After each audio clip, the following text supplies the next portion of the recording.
Hey, what is going on, ladies and gentlemen? Welcome back to another episode of the Gentleman Pursuits podcast. And before we get into the episode, we have to talk about the weekly pick from Gentleman Pursuits from me, handpicked by moi. And this week we have the Rolex, the vintage Rolex date 6534. Overall, just a really price-friendly vintage Rolex. Got a smooth bezel, always my favorite, and their indices is like spear heads. So it's kind of different, kind of unique, and it's sitting at 34 millimeters, and it's sitting at around $5,000. As you can see right now, if you buy it right now, click the link and buy it within 20 minutes, you're gonna get 250 bucks off. And as once again, if not 100% satisfied, you can return the watch in 3 days for a full refund. It's from Bob's Watches. Go click it. Link in bio, link in description. So go check it out. Let's roll the clip.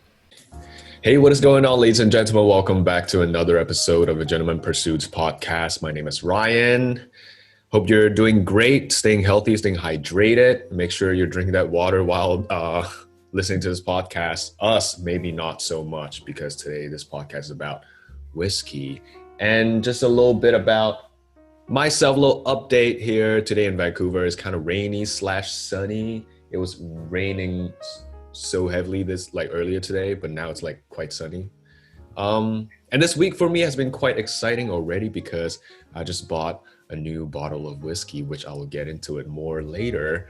But without further ado, let's invite today's episode's guest. I actually have been talking to him on Instagram for a bit now, and finally he's here on the podcast. So please welcome Mike from Whiskey Wednesdays. Mike, the Executive Bourbon stewards from Stave and Thief. How are you doing, Mike? Doing great. It's formerly Whiskey Nowadays. Whiskey Wednesday, my buddy runs. I just always signal boost him. Whiskey Nowadays. I am so sorry. So sorry. Oh, it's all good. I've had so many people be like, so how do I get it with Whiskey Nowadays? How do I find the stuff? I'm like, you have to talk to this guy. I'm just his perpetual hype man. Oh, okay. So what exactly do you do now? What's your whiskey, I'd say job or occupation? I don't know. I work freelance right now. Okay. I do sort of store tastings or virtual tastings. Right. With COVID happening, it hit the industry really hard. Yes. The big houses were laying off 75-80% of their brand ambassadors, their single state, single market managers, etc. Damn. So I now kind of do it freelance, and I'm about to start a new gig on Monday. So hence why I'm out on vacation this week. Excited. I am looking forward to it. So what are you drinking right now, if you don't mind me asking? Right now, just drinking a little Old Forester rye. Old Forester, okay. Yeah. I've actually never had that before. How's it? What are you getting? It's really good. It's their new rye that they just came out with maybe 4 or 5 months ago. Not super expensive, 100 proof. I put some ice in there just because I'm Yes. I'm drinking socially. Yeah. But it's definitely sweet. It's on the sweeter end of the rye. It's not one of those spice bombs where you get that intense mouth, tongue kind of tingliness to it. Yes. Still get those rye spice notes, but without the heat. Without the heat. No, it's a little grassy, a little spicy, still some sweetness. But what's interesting is that since they use, it's Old Forester, their yeast strain gives you a lot of bright fruit notes too. So I'm getting a little bit of banana and stuff on this. Okay. Dude, we're still early into the podcast and I'm already learning so much from just a few simple sentences. Yeah. So I'll apologize if I ever start talking overly technical jargon. Just be dial it down. I will ask so we can learn. And I'm oh yeah, yeast strains, distillation, column still, blah, blah, blah, blah, blah. And it's no, not everyone's worked in a distillery. Yes. hands-on to like know everything like that. So I Right, apologize to any of you guys out there if you're just like, what is he talking about? You know, you're gonna have to be the guy to like bring it back down. Be like, talk to a common man. Yes. Yeah. I will actually ask you what they mean so we can all learn something from you. And that's why you're on the podcast right now. So first introductory question is that what is your go-to whiskey now? Let's say you're drinking socially and you would usually pour that because it's like an easy pour. These days, I'm drinking a lot of Powers Irish whiskey, like the Irish Lane specifically, but also just the Powers Gold. Okay. Again, like a lot of my friends are pivoting out of Wednesday. The gentleman that runs its name is Tim. He's a huge Irish whiskey guy. So just to hang out with him enough, you try all the great stuff, and kind of by osmosis, you're like, oh, I should start drinking more Irish whiskey. I've like, to be honest, I'm still like a beginner into the whiskey community. Irish whiskey has never actually been like my top like priority. My priority was like Scotch and then Japanese and then bourbon. Irish whiskey, my only knowledge on Irish whiskey before was like Jameson, and that's it. It was the exact same way until I went to Ireland, and you could get all the really good Irish whiskey that sort of at least in New York, was at a huge premium. And at least meant to be like, so this is Jameson. This is the same company that makes Jameson something else, but it's 3 times the price. Why would I don't know if I'm ready to take that leap. But then over there, it's so cheap that I was like, oh yeah, I'll try green spot, yellow spot, Powers, this, that. It's all pennies on the dollar, so fell in love with it pretty quick. Is there like a huge difference between, let's say, Irish and maybe bourbon? Like what's the biggest difference you can immediately tell? So the sweetness in bourbon is more in that vanilla caramel route. It's used fresh barrels that have never held any liquid before. You know, we would call that virgin oak. Virgin oak. Just writing that down. Yeah. So that's like the technical term the industry is using. Yes. And then with Irish whiskey, it's all ex-bourbon barrels. So all those barrels held bourbon. Now they're holding the new make Irish whiskey. Yes. So it's still very sweet, but it's more in that honey kind of sweetness as opposed to caramel. Okay. You know, they're still using some of it's single malt, so basically Scotch just made in Ireland. Some of it's grain whiskey. You know, when you get to the international world, anything made of corn or wheat or pretty much anything except malted barley is just called grain whiskey. Grain whiskey, okay. There's nothing wrong against that. Like it's marketing in Scotch that made people be like, grain whiskey, ew. When like that's still what most of the world actually drinks. So it's just like a different word for the same thing, right? Okay. Yeah. So you know, bourbon is grain whiskey specifically from America. That has a domain, a protected domain de nationale on it. Yes. Like I sorry to steer away from where we've been talking, because I want to like learn a little bit about you, because recently, I think like a week ago or 2 weeks ago, I saw your story of you posting about being on the tasting panel for a store pick for Taste Select Repeat. Yeah. Right? I think that's a liquor store. It's an organization that is now doing an online liquor store to help the sale of their barrel picks. Yes. They used to partner with a local store in New York City, then decided there's some great hype. They want to do all these big ideas. They need to learn how to self-distribute. So now all of their picks will be through tasteselectrepeat.com. Oh. And that's how you get them, but it's still small, and there's such hype that it's like you need to know someone that's already a member and email and get on the mailing list. Right, okay. But yeah, I help them with Hill Rock Estate Distillery in upstate New York. Yes. So because I in the story, as I saw that you were saying how you're like really happy, really grateful that you're on the tasting panel right now. So I want to ask, how big of an achievement is it for you to be on a tasting panel for a store pick? I'd say, because I'm not in the industry, I wouldn't know what kind of milestone lists because they're huge or not. So why is that like such a huge goal for you?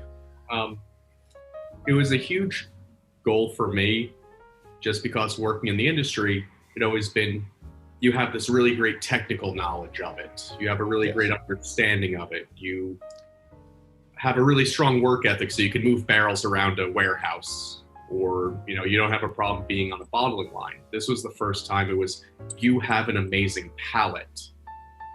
And we want that as a part of what they're doing. Okay. So it wasn't just, I can talk about it.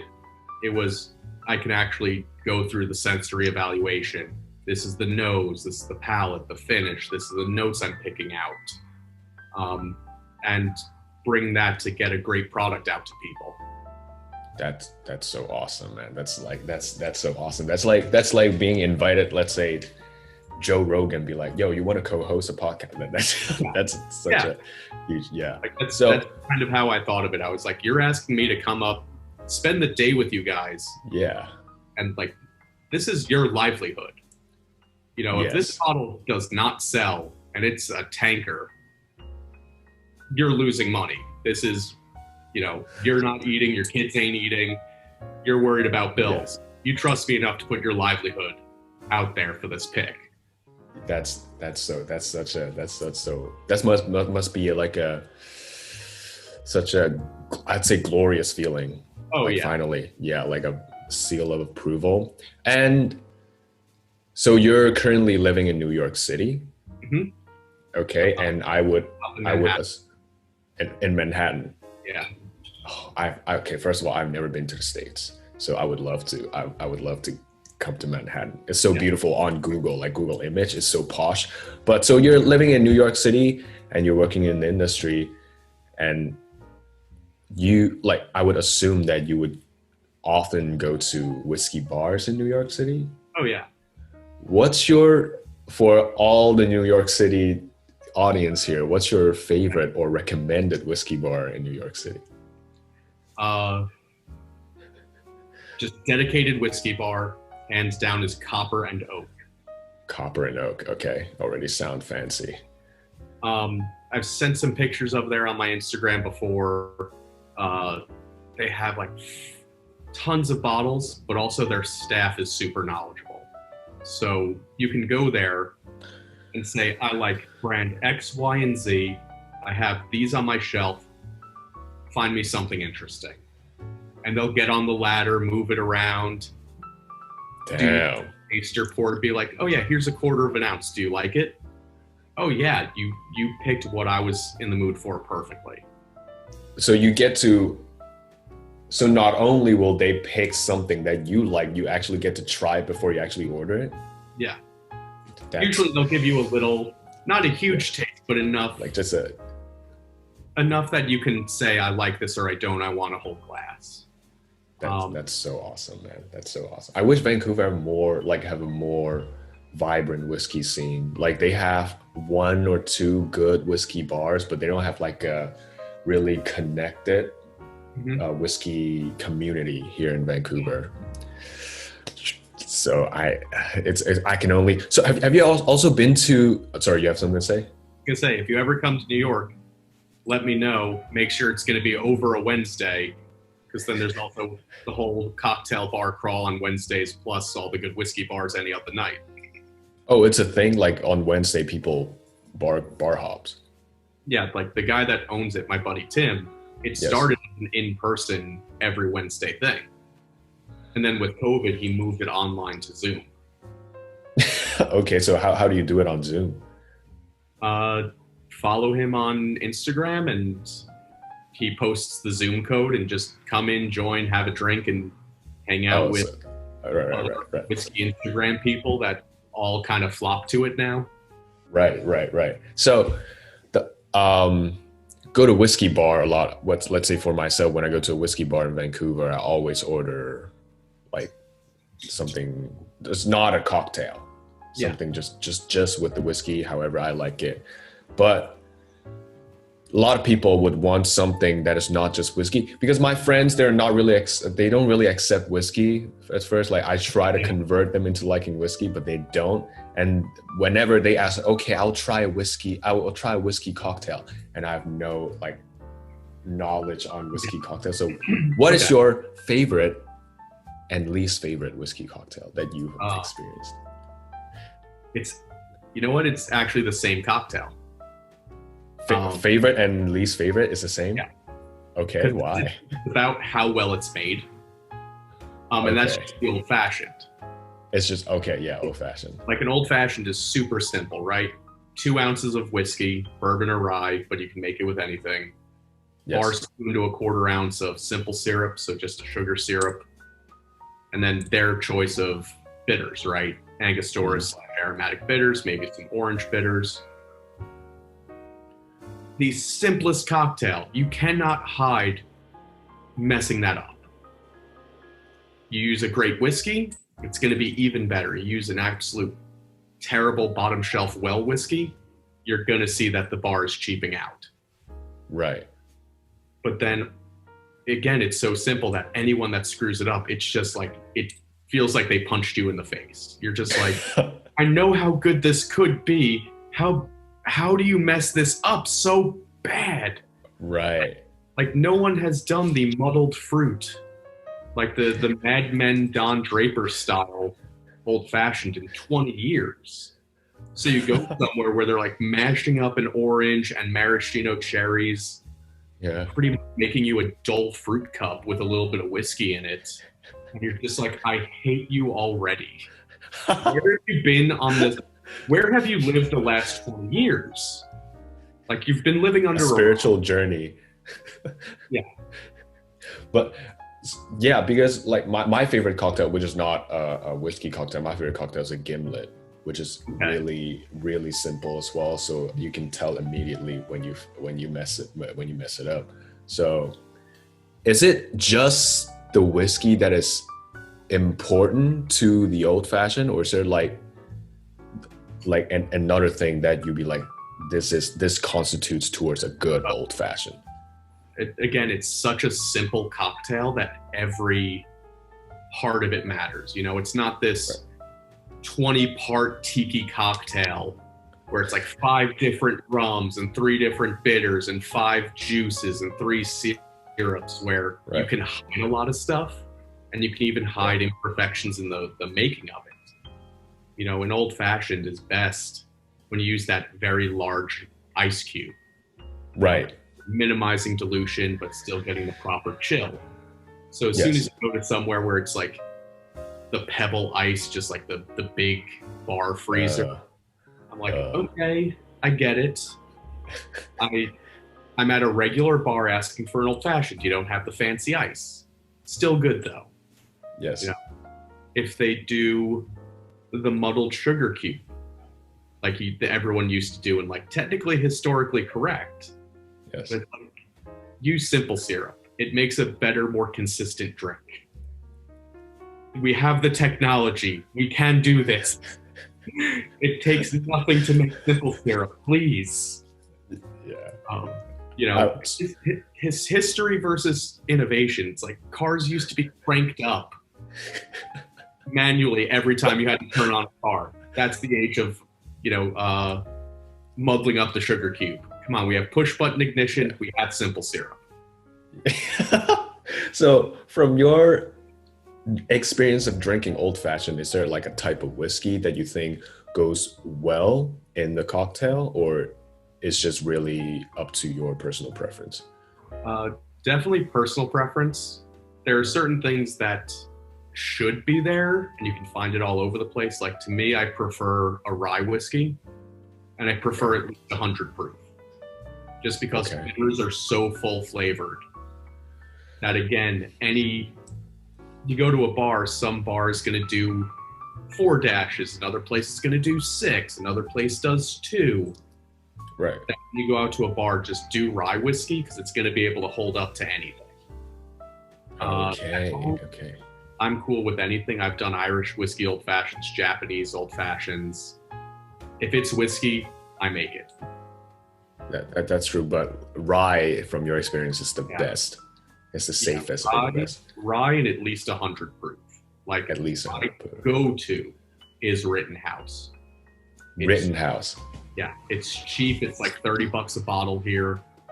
Okay. Proof, good strong flavor. Like the reason I'm even trying out that Old Forester rye is like, I love Rittenhouse, but I'm getting tired of using that for my drinks every. Okay. Yeah. Can this be a viable alternative? Like, can I finally get something new with it?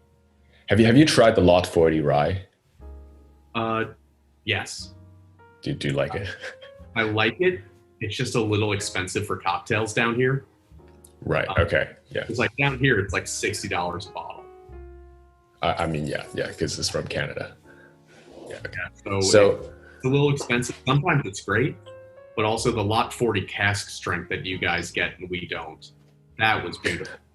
that I will have to try it. I have a lot. I have like a whiskey list that I need to get onto as soon as possible. So a little bit let's backtrack a little bit to your job and what you do and your expertise. How long have you been in the industry for? 3 years.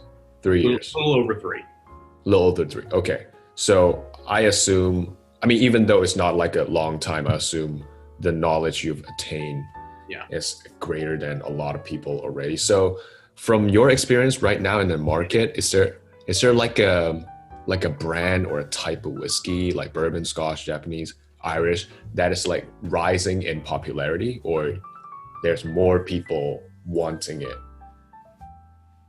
I'd say the most popular at current, like what's the incumbent king right now, is bourbon.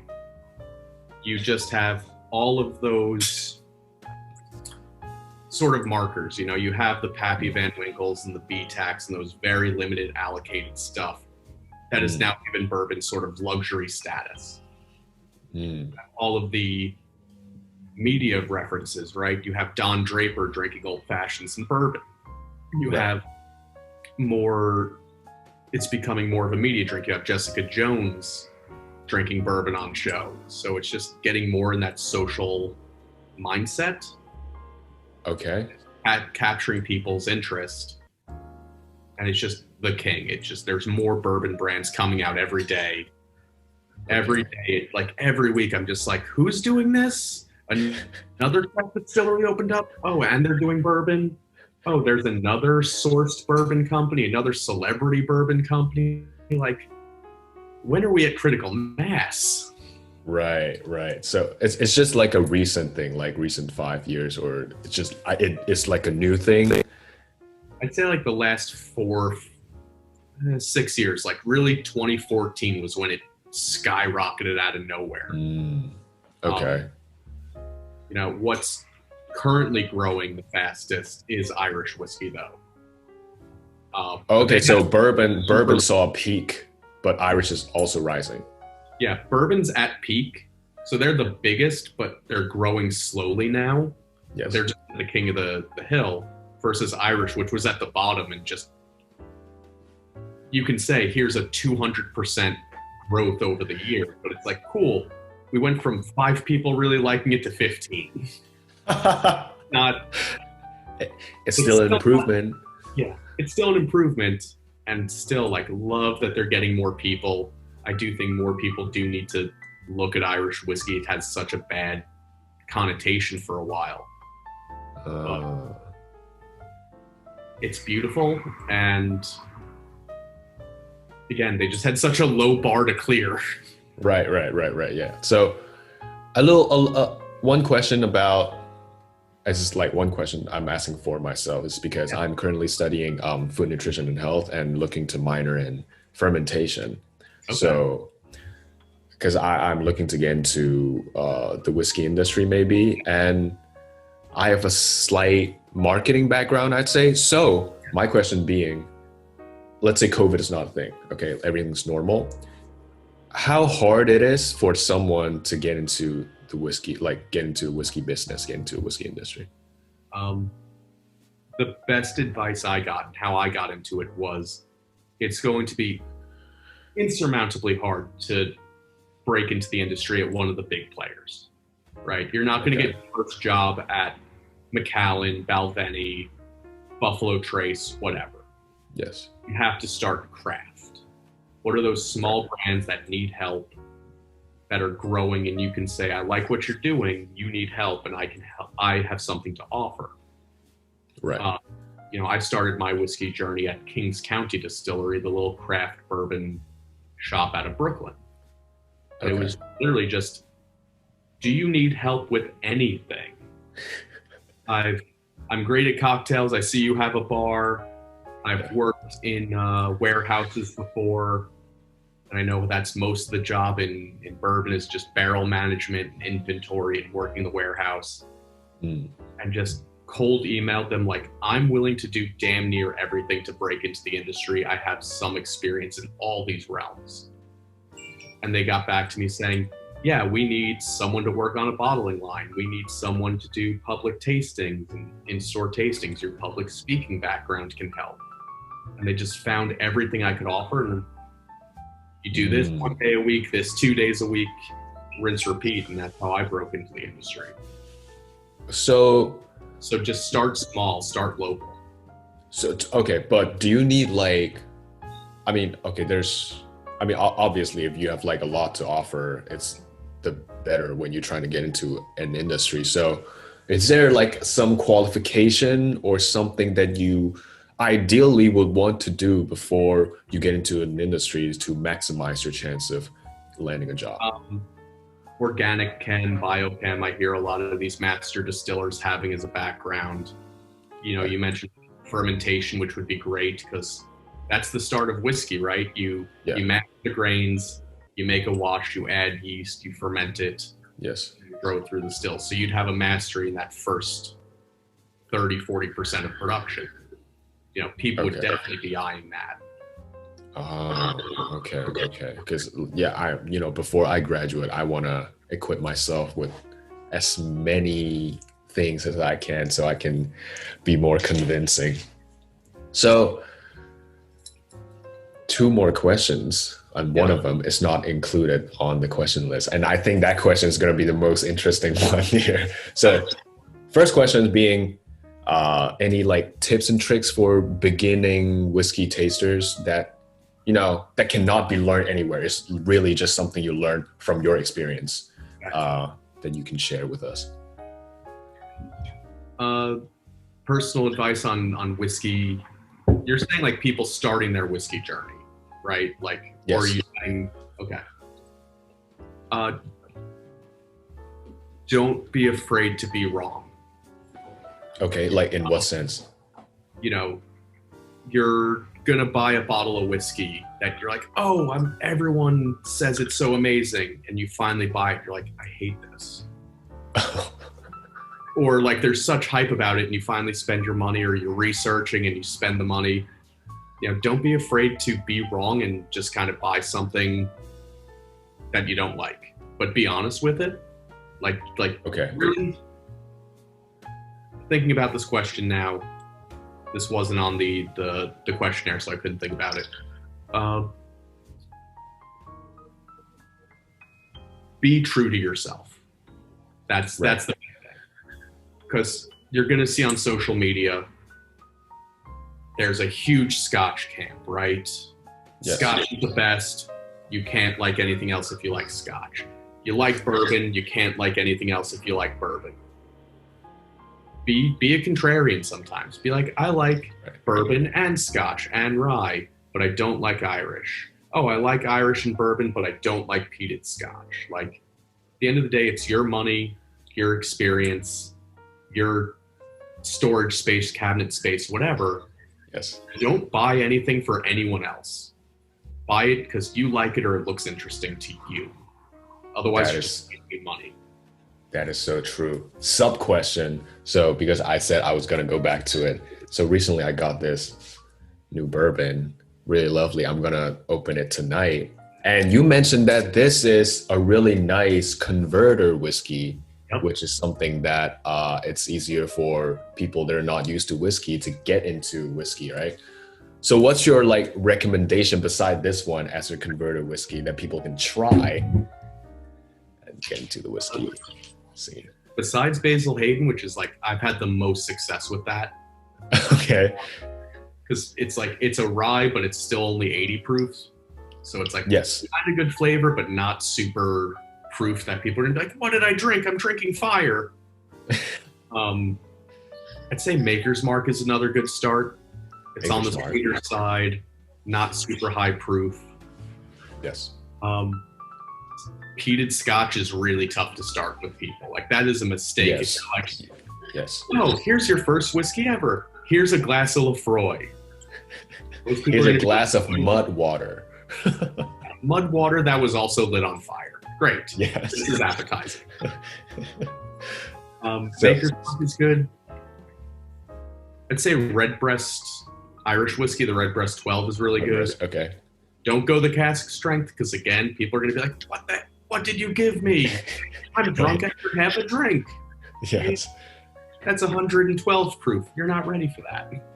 So Redbreast and Maker's Mark. Yeah. It's like good beginner's whiskey. Yeah. Hey, audience, take notes. If you want to get into whiskey, I mean, if you're not into whiskey, you wouldn't be listening. But if you're like a new listener, you're here for the watch content and you're listening to the whiskey content that I'm making right now, go check them out. Final question, and I think you're going to love this question.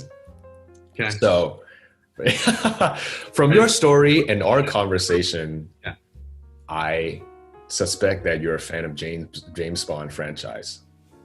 Just a little bit. A little bit. Okay. So since you own the Seamaster, which is a lovely watch, a little crossover here, watch and whiskey, Seamaster, and I saw you wearing your Panerai right now, right? Yep. A little wrist check right now for lovely.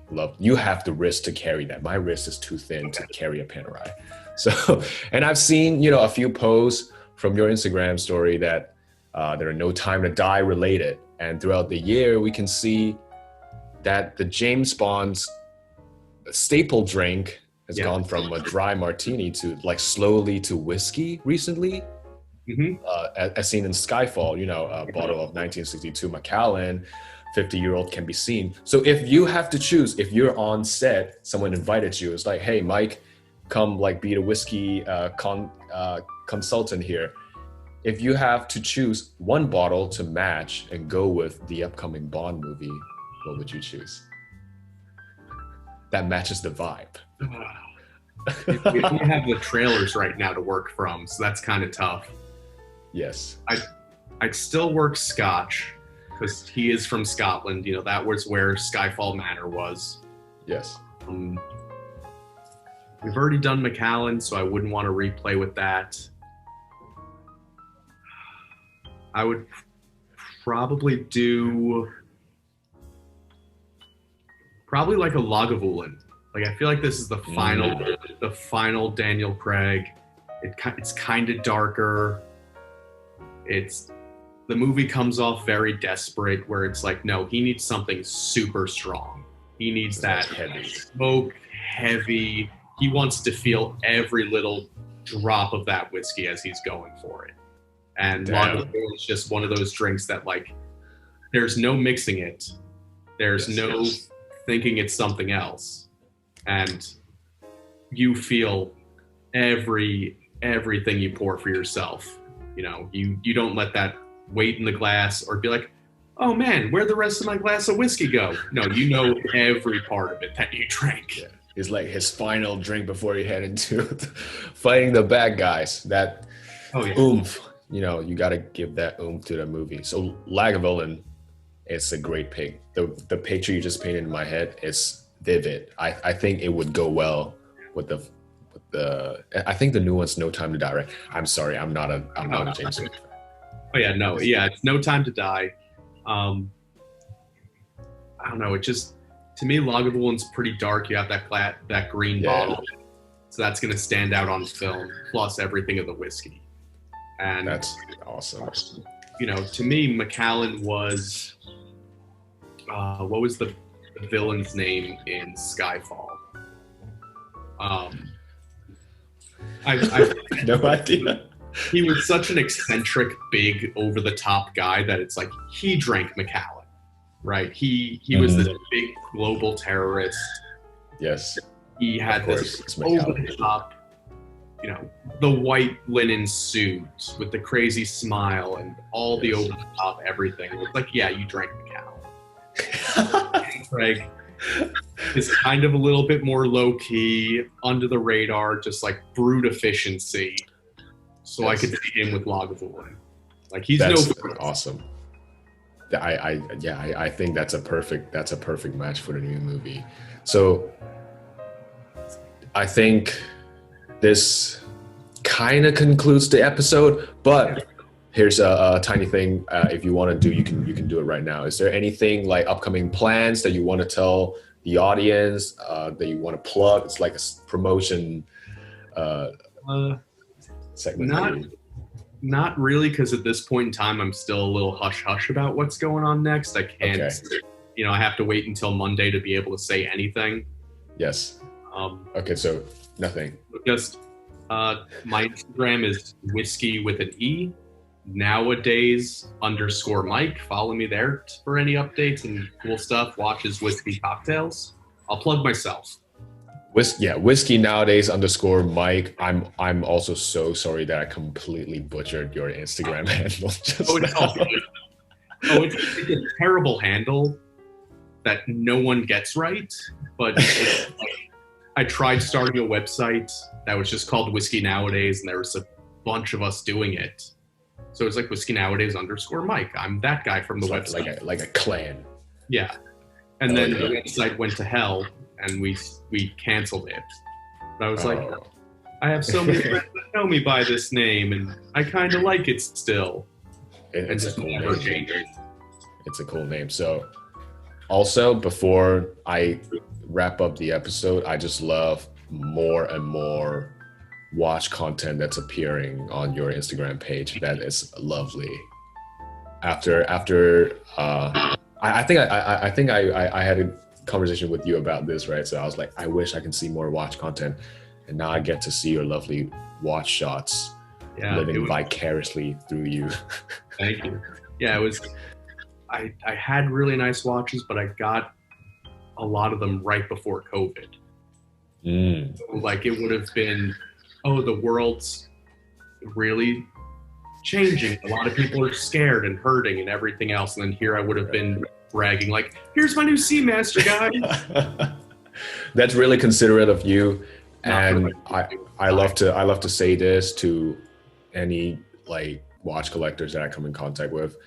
It's watch collectors like you yourself that makes the watch community better, because we are like, you're considerate, you're not trying to flex, you're not trying to flaunt, you actually want to share your passion. So you have to, so I really love that. So once again, it's Mike from Whiskey Nowadays, Mike from Instagram handle Whiskey Nowadays _Mike. Thank you. I learned so much today. All these technical stuff is still really fresh. For me, it's actually the first time I've ever take a little photo right now to be like, oh, get ready for this. It's coming out soon. Let's go. Thank you so much. Lovely conversation with you. Would love to have you on the podcast in the future. Once again, if you're down for that. Super genuine guy. Super genuine guy. Mike, go follow him. And thank you. This is Ryan from Gentleman Pursuits. Make sure you follow Gentleman Pursuits on Instagram. Thank you for having me on here, Ryan. Like, it was really fun. Didn't want to leave without actually being like, oh no, thank you for having me. This was fun. Didn't want to be like an asshole. Like, yeah, I deserve to be here. Hey, like I am super honored that you even accepted this interview with me. And make sure to go follow Gentleman Pursuits on Instagram and Twitter and YouTube. Subscribe to it. And if you're listening to the podcast right now on Spotify and Apple Podcasts or whatever, Overcast, make sure to go click that follow button in front of you. And thank you. Stay safe. I'll see you in the next episode. Bye. See you guys.